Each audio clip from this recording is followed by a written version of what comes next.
Estamos ya con el nuevo viceministro de Transporte, Óscar Stark. Hola, Óscar, ¿cómo estás? Buenos días, Luis, Patricia, Fito. Buenos días, la audiencia. Gracias por la oportunidad. Un placer estar acá. Bueno, Óscar, ¿qué es lo que se puede hacer? Yo entiendo que obviamente te toca agarrar un proceso complicado que en este momento está, digamos, haciendo explosión porque se están dando situaciones terribles, sobre todo para el usuario del transporte, ¿verdad? Entonces, me gustaría, primero, con el que va a esperar colectivo y siente lo que llama la regulada. Es decir, los colectivos o vienen atiborrados y no puede subir, o se demora, en vez de esperar 15 minutos, termina esperando una hora y media. Para ese usuario, ¿qué se puede hacer, Óscar?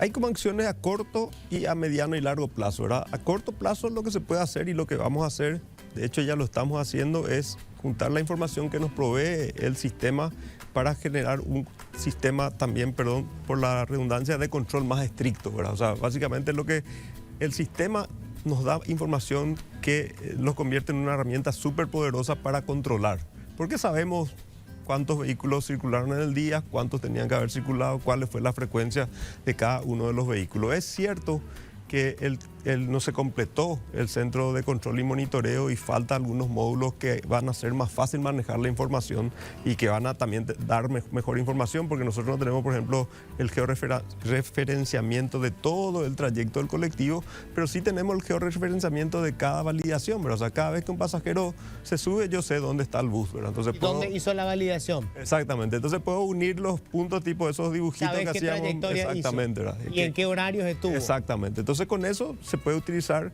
para hacer el control y de esa manera ver si cumple o no cumple. Los que nos cumplen multarle, eso va a generar, digamos, que muchas empresas que no están en condiciones de cumplir vayan pagando multa primero y después van a tener que ir saliendo del sistema, ¿verdad? Pero eso es lo que se puede hacer así de buenas a primeras, ¿verdad?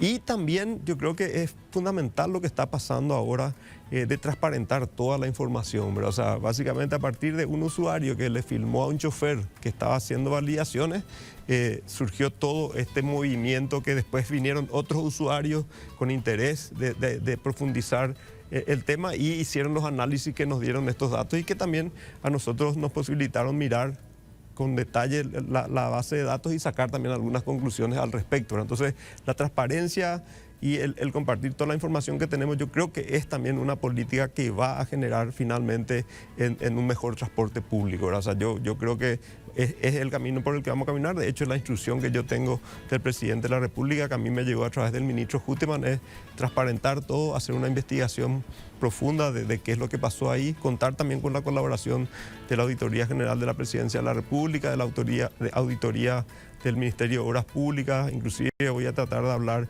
esta próxima semana con el Contralor y con el Director Nacional de Contrataciones Públicas para ver todos los casos dudosos que hay ahí y hacer las investigaciones que se tengan que hacer, ¿verdad? Eso también nos va a permitir transparentar, mostrarle a la gente qué es lo que está pasando en el sistema y inclusive avanzar en mostrarle de qué se trata la tarifa técnica y cómo se evalúa mes a mes la tarifa técnica, ¿verdad? Creo que solamente eso ya va a aportar bastante, que es lo que estamos viendo ahora, ¿verdad? O sea, transparentar los datos aportó, ¿verdad? Pero si vemos el sistema como tal, yo lo veo así, como que hay que hacer tres tipos de reformas, ¿verdad? Uno, hay que revisar todos los itinerarios. Tenemos que revisar todos los itinerarios son de hace 50 años. Y hace 50 años era diferente la ciudad, ¿verdad? Claro. Hace 50 años yo me iba con mi mamá a La Riojana a comprar mi uniforme, ahora no existe más La Riojana. Exactamente, ¿verdad? Entonces el tráfico cambió, el movimiento de la gente cambió y los itinerarios siguen siendo los mismos, ¿verdad? No hay ninguna racionalidad, cada 7 años se renuevan y van siendo los mismos. Entonces hay que mirar eso en detalle y los sistemas de transporte a nivel mundial también cambiaron, ¿verdad? O sea, ahora se trabaja en base a troncales, con alimentadores de diferentes tipos y subalimentadores también, ¿verdad? O sea, cómo funcionan los sistemas más eficientes del mundo actualmente, inclusive acá cerca en Buenos Aires, pero no sé, en Tokio, en Colombia, en Brasil.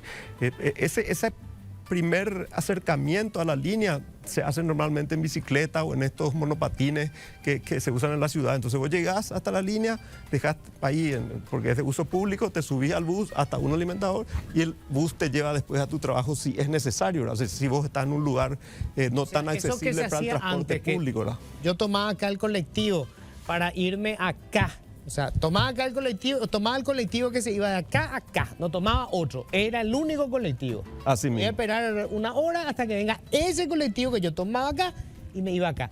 Hoy eso ya no se estila. Así mismo. Ya no funciona. Yo me voy así hasta los algún sistemas de lugar transporte. en donde pasan todos los colectivos, que pueden ser muchos, Así que mismo. se van hasta acá. Y por ahí me voy hasta acá y acá hay otra vez varios otros que tomo para ir hasta acá. Así mismo, así mismo. Y eso es lo más rápido que hay, ¿verdad? O sea, la gente dice, pero voy a tener que tomar 3 colectivos. Sí. Y me va a costar más. No, no te debería costar más. O sea, tiene que haber un sistema que permita que con una tarjeta esa tarjeta te dure 1 hora y media, 2 horas, y en todo el proceso vos vayas con un solo pasaje, como pasa en todo el mundo, ¿verdad? O sea, Como si fuera no un es- transbordo. Exactamente, un transbordo. Entonces, Existe ya el transbordo en algunas líneas de... existe, hay algunas líneas que están implementando. O sea, eso también tendemos a generalizar de cómo está funcionando el transporte público. El sistema está funcionando muy mal y necesita muchas reformas. Una de estas es la del itinerario, pero hay algunas líneas que están funcionando bien y que ya implementaron mejoras como esta, ¿verdad? O sea, hay unas líneas que ya funcionan con alimentadores, que tienen un colectivo girando del barrio a la troncal y después se suben a otro colectivo que en la troncal les lleva y les toma menos tiempo, ¿verdad? Como me decían algunos de ellos cuando hablé en su momento, ya hace 2 años y pico, a la gente le cuesta al principio acostumbrarse, ¿verdad? Porque la gente quiere subirse al bus y irse. Hasta Pero- su destino final. Exactamente, pero después cuando se da cuenta que le lleva mucho menos tiempo hacer el transbordo, ya se acostumbra y lo hace de esa manera y se ahorra muchos minutos de su vida, digamos. A ver, hablaste de 2 puntos entonces. Primero es el tema de hoy ya no sé, o sea, es otro sistema, ya no puede, me tomo un colectivo y me voy directo hasta ahí. Hago los transbordos para llegar, ¿verdad? Así. Tercero, ¿cuál es? No, este es uno nomás. Itinerario, reforma, ir a los troncales y a cambiar, porque la gente se mueve de formas diferentes. Correcto. El segundo es darle prioridad al transporte público, ¿verdad? O sea, esto es un tema económico, ¿verdad? No es un tema de altruismo con lo que menos tienen. Económicamente, la mejor forma de trasladarse, o sea, para el Estado, para la sociedad, la mejor forma en que se trasladen sus ciudadanos es a través del transporte público. Y hay muchos estudios hechos al respecto.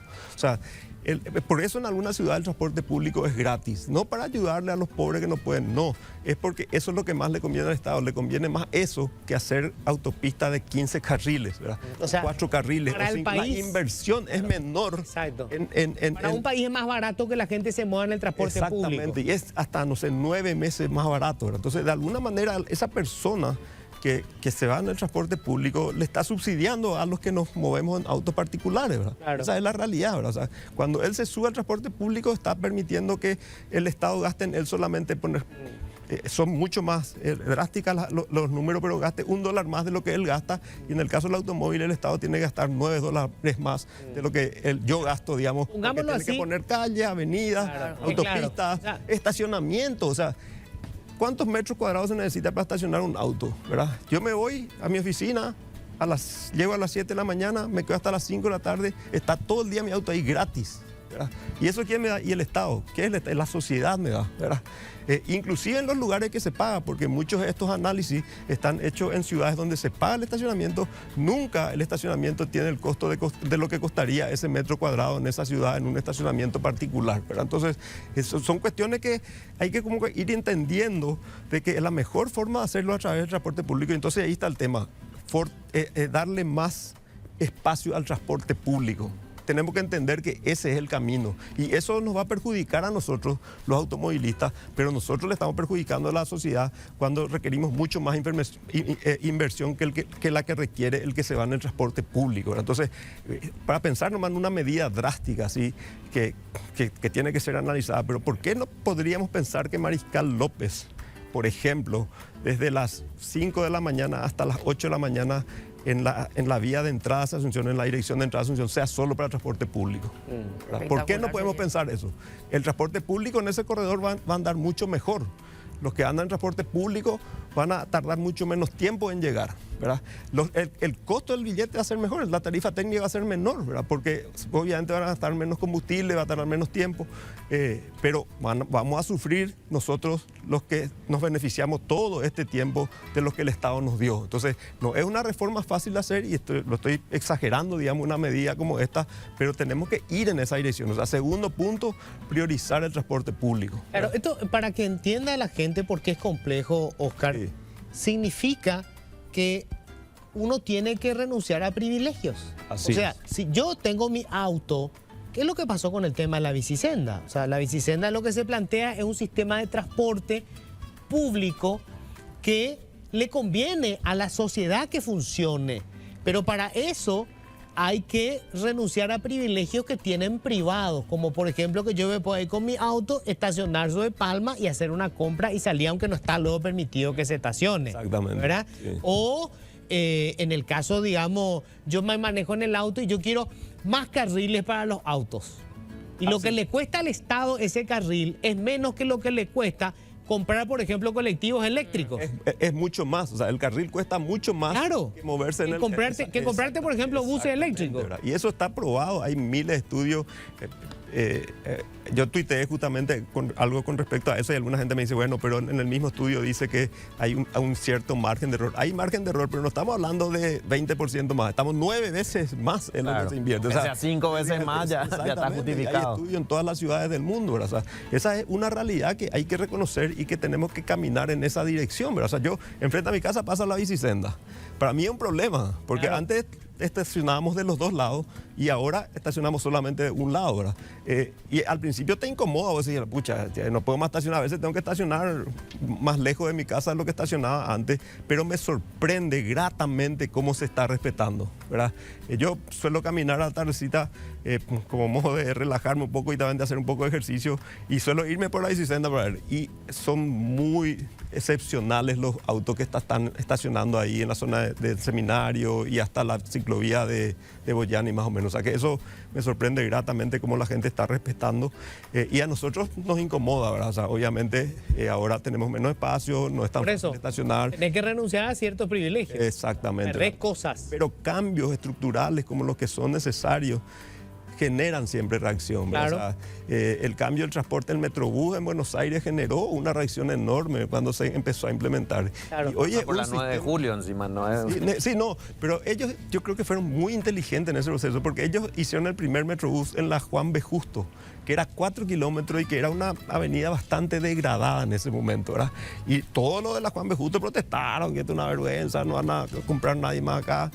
Pero después, como eran pocos, porque eran 4 kilómetros y era algo degradado, se vio el resultado y eso floreció, pero impresionantemente, ¿verdad? Entonces, pasa con todos los cambios y todo el mundo empezó a pedir, ¿verdad? Yo quiero que pase acá y después se pudo hacer el de la 9 de julio, que es el troncal más importante de Buenos Aires. Pero siempre hay una reacción cuando se necesita un cambio de este tipo, un cambio, y por lo mismo con la bicisenda pasó en Buenos Aires, ¿verdad? Hace 10, 12 años, vos te subías en un taxi y el taxi todo el trayecto te daba contra el de la bicisenda, ¿verdad? Porque mira, esta bicisenda no hay nadie, ¿verdad? Y nos quita espacio a nosotros, ¿verdad? Hoy todo el mundo se mueve en bicicleta en Buenos Aires y es súper cómodo moverse en bicicleta, ¿verdad? Entonces yo creo que hay que profundizar este cambio hacia la priorización del transporte sostenible, ¿verdad? O sea, ahí, no sé, el peatón, la bicicleta, el autobús, así en ese orden más o menos es lo que conviene. Y el tercero es el fortalecimiento institucional del Viceministerio de Transporte, ¿verdad? O sea, si vos tenés un réfere que tiene que controlar un partido y tiene 100 kilos y tiene diabetes y tiene 83 años, no hay forma de que vea las faltas que se están cometiendo en el sistema, ¿verdad? No hay forma. Entonces, nosotros tenemos que hacer dos cosas, ¿verdad? Desde el primer punto tenemos 11 jugadores que están jugando como transportistas, de los cuales 5 están gravemente lesionados, ¿verdad? Que tienen que salir, ¿verdad? Tenemos que ver también quién está en el banco de suplentes para suplantarle, porque este es un servicio público básico, es un derecho del ciudadano y una obligación del Estado que se preste para hacer ese proceso de que algunos van a tener que ir saliendo del sistema. Pero el árbitro también tiene que estar en condiciones de controlar. O sea, la debilidad institucional del Ministerio de Transporte es enorme, ¿verdad? Y eso significa corrupción, eso significa falta de tecnología, falta de software, hardware, falta de gente capacitada, ¿verdad? Hay que ser consciente que es mínimo lo que cuesta al Viceministerio de Transporte en relación a todo lo bueno que puede dar si está fortalecido y tiene la capacidad para hacer los controles necesarios. Pero con lo que tenemos ahora podemos mejorar muchísimo los controles, ¿verdad? O sea, esta no es una excusa. Nosotros vamos a avanzar en la investigación, vamos a hacer todas las auditorías Vamos a ser más estrictos con los controles a los transportistas y también vamos a caminar en la dirección de hacer que más gente se incorpore para fiscalizadores, más técnicos en informática se incorporen, termine de implementarse este sistema de billetaje electrónico, porque el sistema no se completó, ¿verdad? Sí, a pesar de que no se completó, los datos que nos proveen ya son súper poderosos, pero cuando se complete, sobre todo, nos va a ser mucho más fácil manejar la información y hay que investigar también eso, por qué pasó, ¿verdad? O sea, ¿qué pasó con esa licitación que tuvo problemas, que no se cumplió? ¿Qué medidas se tomaron? ¿Alguien pagó por eso? ¿Verdad? Y todo eso lo vamos a hacer con la ayuda de otras instituciones del Estado, ¿verdad? Ahora, Oscar, toda la información que genera el billetaje electrónico, que está online, ¿verdad? O sea, vos sabés, como bien explicabas vos, para que la gente nomás se haga el dibujo, ¿verdad? Vos tenés el mapa de la ciudad y vos salió la línea 4. La línea 4 salió, acá subió uno, se registra la validación, te marca. Acá subieron 4, se valida, te marca. Acá, entonces vos sabés dónde va yendo y a qué horas va yendo, ¿verdad? Esa información no debería estar disponible para el público, para que otras organizaciones civiles como esta que hizo ahora la denuncia de los supuestos pasajeros fantasma puedan estar controlando, porque el sistema de control no solamente funciona porque se está controlando, sino porque los que están en el sistema saben que le están controlando. Entonces evitan ya incurrir en irregularidades. Así mismo. Sí. Ahora, para empezar, estamos publicando todos los días el funcionamiento diario del sistema. Un problema que tenemos es justamente que nosotros no tenemos el georreferenciamiento de todo el momento, pero al final del día podemos sacar la información que nos dice, bueno, los tantos vehículos se transportaron de esta manera. Entonces, no es que está en línea. El billetaje sí está casi en línea, ¿verdad? O sea, ¿por qué? Porque vos marcás tu tarjeta en el validador, esa información se va a las empresas de billetaje electrónico y automáticamente rebota a nuestro centro de control, ¿verdad? Entonces, con unos minutos de retraso, porque siempre me comentan que, bueno, que a veces no hay internet en ese momento, pero en general a veces sí, 5 o 4 minutos ya tenés toda la información. Entonces, a mí todos los días me pasan un informe, que es el que yo pedí que publiquen, ahora se publica en nuestra página de Facebook, donde dice hoy circularon 1.527 vehículos, en la hora pico de 5 a 6 de la mañana había 1.333, y eso es agregado, ¿verdad? Pero esa misma información, con el proceso de fortalecimiento, digamos, del centro de billetaje, vamos a tener por línea, ¿verdad? Porque en estos días anteriores, eso me decían los técnicos del viceministerio, los días anteriores a la Semana Santa, los últimos días de marzo, donde se vieron las reguladas, en general el sistema no tuvo mucho menos servicio,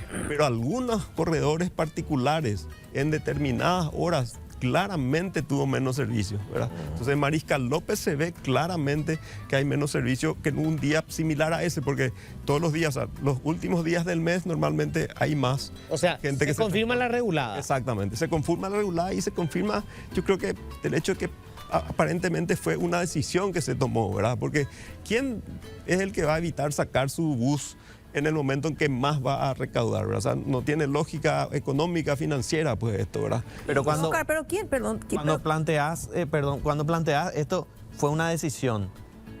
¿Quién tomó la decisión? Los transportistas tomaron la decisión para después pedir y apretar por el subsidio, porque después vimos una conferencia de prensa en la que UCETRAMA dice, sí, vamos a hacer todo lo que ustedes pidan, pero que paguen el subsidio. Era un condicionamiento. Y esa es la presunción, digamos, ¿verdad?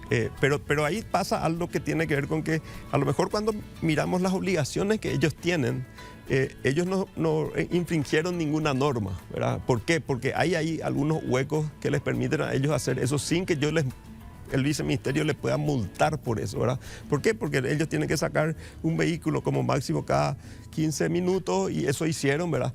Pero no estaban cumpliendo con la demanda y con lo que normalmente hacen, ¿verdad? Eso en principio. Y por otro lado, el sistema necesita más buses de los que tiene, ¿verdad? O sea, inclusive si hacemos que funcione mejor, ¿verdad? O sea, si revisamos los itinerarios y si priorizamos los buses, el sistema necesita más buses de los que tiene. Hoy mismo hay unos 2.500 buses autorizados y 1.665 buses declarados por las empresas, de los cuales 1.500 más o menos son los que funcionan, entre 1.450 y 1.500 todos los días, ¿verdad? ¿Cuánto se necesita? Y funciona, no sé todavía cuánto se necesitan, va a depender ahora yo creo que por lo menos se necesitan 500 buses para paliar nomás esta situación actual rápidamente, ¿verdad? Pero cuando reformemos todo el sistema para tener un servicio completamente eficiente, vamos a necesitar o 500 a lo mejor, o un poquito más de 500, pero básicamente necesitamos mirar todo el sistema, ¿verdad? Porque lo que se llama, básicamente lo que define la eficiencia del sistema es la cantidad de pasajeros por kilómetro que hace el bus, ¿verdad? Y una particularidad de nuestra ciudad es que nuestra ciudad es una ciudad muy extendida, ¿verdad? O sea, el arquitecto Charlo Garay, que es un urbanista reconocido, digamos, él dice, en algunas partes de Gran Asunción tenemos una no ciudad, ¿verdad? Y si uno ve las fotos satelitales, ve que hay en algunos casos unas casitas por manzana, 2 casitas, y eso es un problema. O sea, la ciudad se inventó para juntarla a la gente, y cuanto más junta está la gente, más eficiente es la ciudad, ¿verdad? En nuestro caso es contrario a eso, ¿verdad? ¿Y cómo se controla el tema de las declaraciones de los empresarios que dicen, tengo 30 buses que no salen porque están descompuestos? ¿Cómo se controla que efectivamente eso es cierto? Y de ser verdad, ¿cómo se controla que el subsidio que le dio el Estado fue no utilizado para arreglar? Porque puede tener el fondo para arreglar esos vehículos y no lo está haciendo porque el dinero lo está usando a otro lado. ¿Quién controla todo eso, viceministro? Y básicamente lo que se controla, nosotros sabemos cuántos buses salen todos los días, ¿verdad? Y tenemos que ir profundizando la información para saber cuántas veces salieron cada día, digamos, ¿sabes? Porque vos puedes sacar un bus un día y más o menos te aparece en el sistema que ya estás cumpliendo, y eso no es así, ¿verdad? Pero lo que se hace es que ellos cumplan con las obligaciones que tienen.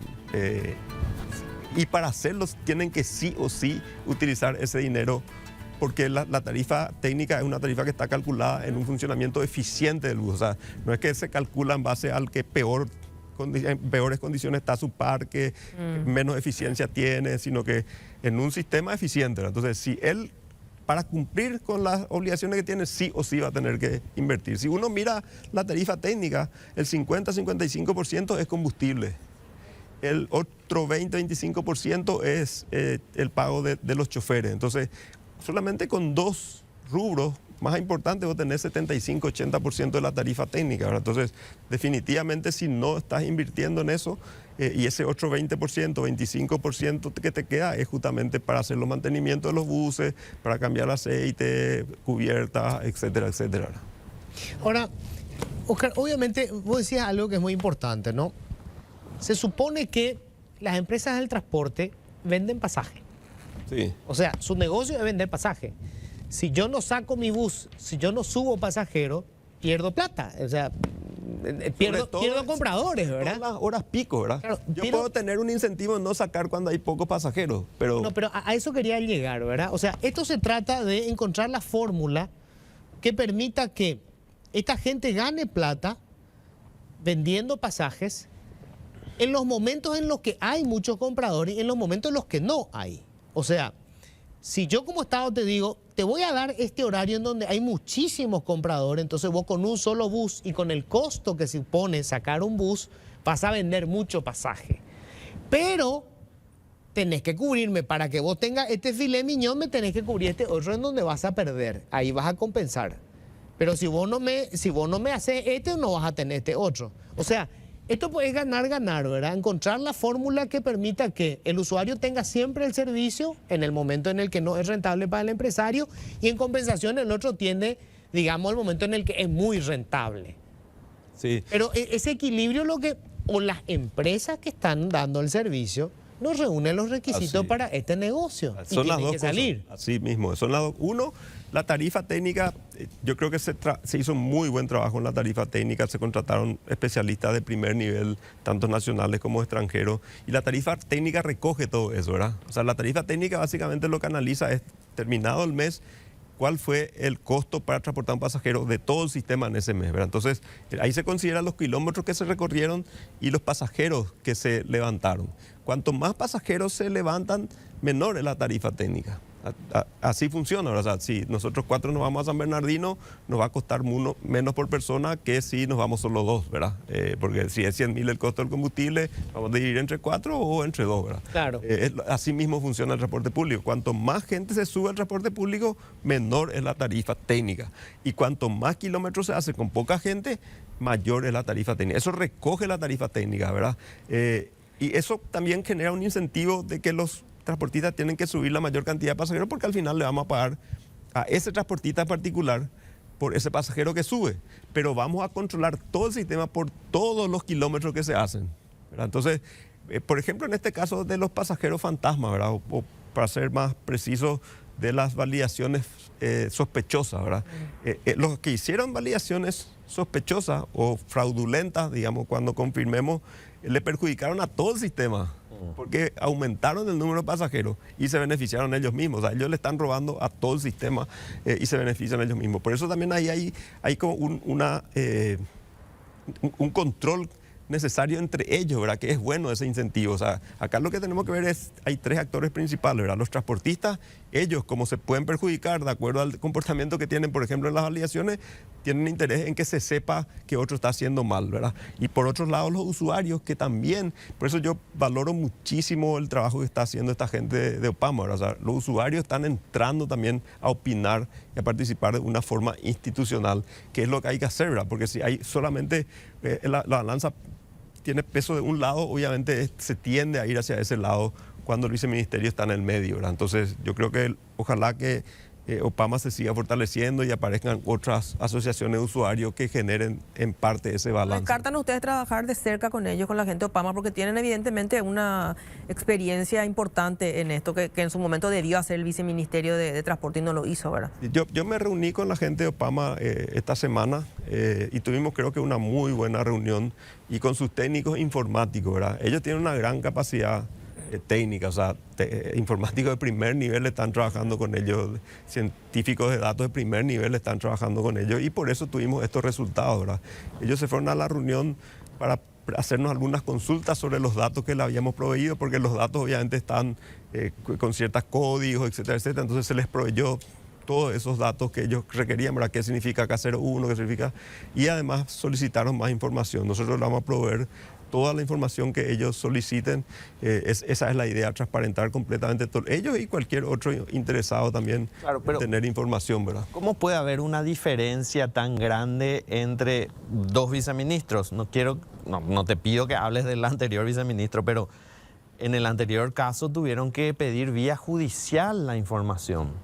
Y en el anterior caso el viceministro decía que no tenían los recursos como para poder hacer lo que hizo la gente de Opama, que el viceministerio no podía detectar lo que detectó Opama. Y sin embargo decís que sí, ustedes como árbitros tienen que detectar eso. No, la ventaja que tenemos, ellos tienen como 30 informáticos trabajando solamente en analizar estos datos, ¿verdad? Nosotros tenemos 6 nomás informáticos, que ni siquiera algunos son informáticos, son que trabajan en todo, ¿verdad? O sea, en hacer la tarifa técnica, en todo. O sea, ahí hay una cuestión de capacidad, pero se pueden hacer algunas modificaciones al sistema para que el sistema ya te advierta algunas cuestiones como esta, ¿verdad? O sea, cuando hay más validaciones por tarjeta por día, el sistema te podría decir ya sin que vos intervenga, porque si estos 6 van a hacer todo, no hay forma de hacerlo, ¿verdad? Pero en eso es en lo que no se pensó. Pero además, como es ex post en análisis, no hace falta que en el momento analice, ¿verdad? Después se hace un análisis profundo de todo. Antes de pagar. Exactamente. Antes de pagar el subsidio. Una vez que se tengan los datos, de vuelta se pasa a Hacienda, que es el que hace el cálculo de la tarifa técnica. Entonces, ahí es donde hay una duda de por qué no lo hicieron, ¿verdad? ¿Por qué no tuvieron un criterio para detectar algunas validaciones sospechosas o con un comportamiento diferente? En algunos casos pasa eso, ¿verdad? Muchos videos me pasaron en estos días de gente que, por ejemplo, se va una señora con 4 o 5 chicos y pasan los 5 chicos y después ella valida, ¿verdad? Entonces, ¿y eso cómo se ve? Se ve porque muchos de los buses ya tienen cámara. Entonces, tenemos que caminar probablemente en la dirección de que sea obligatorio que todos los buses tengan cámara. Y entonces vamos a tener la forma de ver, bueno, acá hay 15 validaciones. Miramos, no, era un equipo de fútbol que el entrenador le paga el pasaje a todos y validó 15 veces su tarjeta, ¿verdad? Pero digamos que hay mucho que se puede hacer con bajo costo y que va a permitir ir recuperando la confianza en el sistema, ¿verdad? Hay que también decir que nosotros mismos, después sacamos los datos, detectamos 486.000 validaciones sospechosas en el año 2022, de un total de 160 millones de validaciones, ¿verdad? Pero con ese criterio de decir, bueno, todas las que tienen tarjeta con más de 10 validaciones son sospechosas y después vamos a pasar a mirar, ¿verdad? Y de esas 486.000, 310.000 son de una empresa que no cobra subsidio. Entonces ese no es el motivo. Ahora, ¿cuál es el motivo? Es lo que tenemos que averiguar y qué está detrás de eso, ¿verdad? Una cuestión final, Oscar. La forma en que se cobra el pasaje. En otros países, digamos, esto funciona así. Vos tenés dentro de tu presupuesto de tu gasto del mes, costo de transporte, por decirte, 200.000 guaraníes y te compras una tarjeta que te sirve para movilizarte durante un mes en todo el sistema de transporte. Entonces voy a tener dentro de tu presupuesto, yo tengo mi tarjeta, 200.000 guaraníes y yo durante el mes me subo acá, me bajo acá, me subo ahí, me bajo acá, yo uso el sistema durante un mes con ese dinero. Y es mucho más práctico, digamos, la gente ya hace su cálculo de entrada y podés hacer, o sea, vos entrás y salís del sistema, por un mes tenés cubierto, o por una semana, o por 15 días.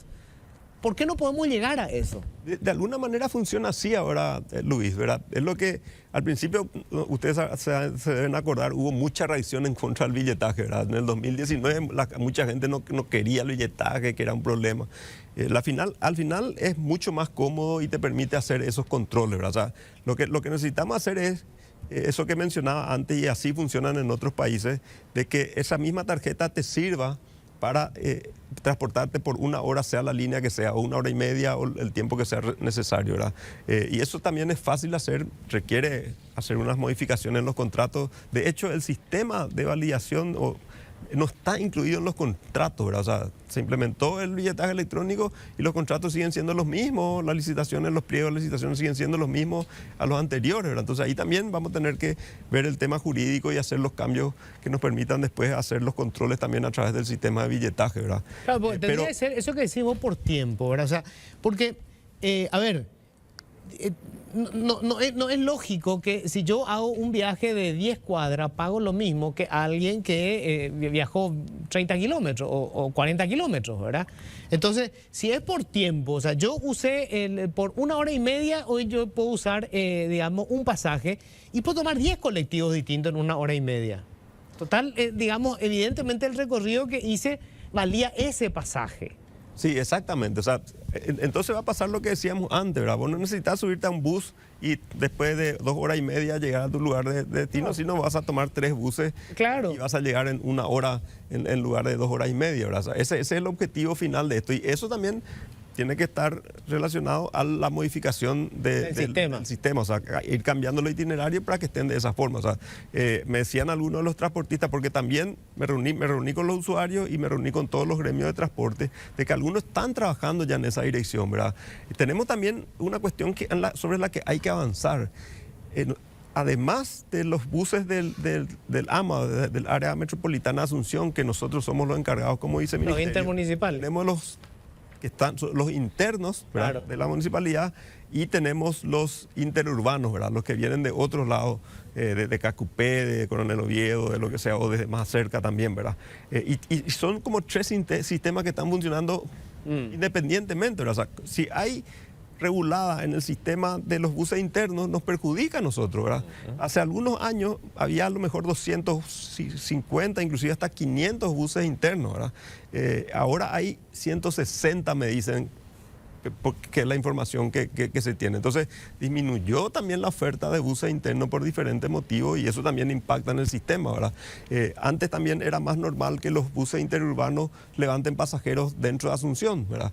Eso no está permitido, pero es algo que se hacía normalmente y que era un problema también para el sistema. Entonces, tenemos que trabajar con las municipalidades, tenemos que sentarnos con las municipalidades del área metropolitana primero, y después con la DINATRAN, que es el que controla el resto de los buses interurbanos, ¿verdad? O sea, no podemos trabajar solo en la misma ciudad y con el mismo... Claro, Viceministerio de Transporte tiene que ser para todo el país. Claro. Así es. Oscar, muchísimas gracias, ¿eh? No, al contrario, gracias por la oportunidad. Y como yo decía, transversal a todas las acciones está el tema de la transparencia y la comunicación, ¿verdad? Y seguimos contando con la gente, ojalá que más gente grabe a choferes que valían mucho su tarjeta, y que haya más gente como los de Opama que también colaboren en este proceso. Muchas gracias por la oportunidad. Gracias, Oscar.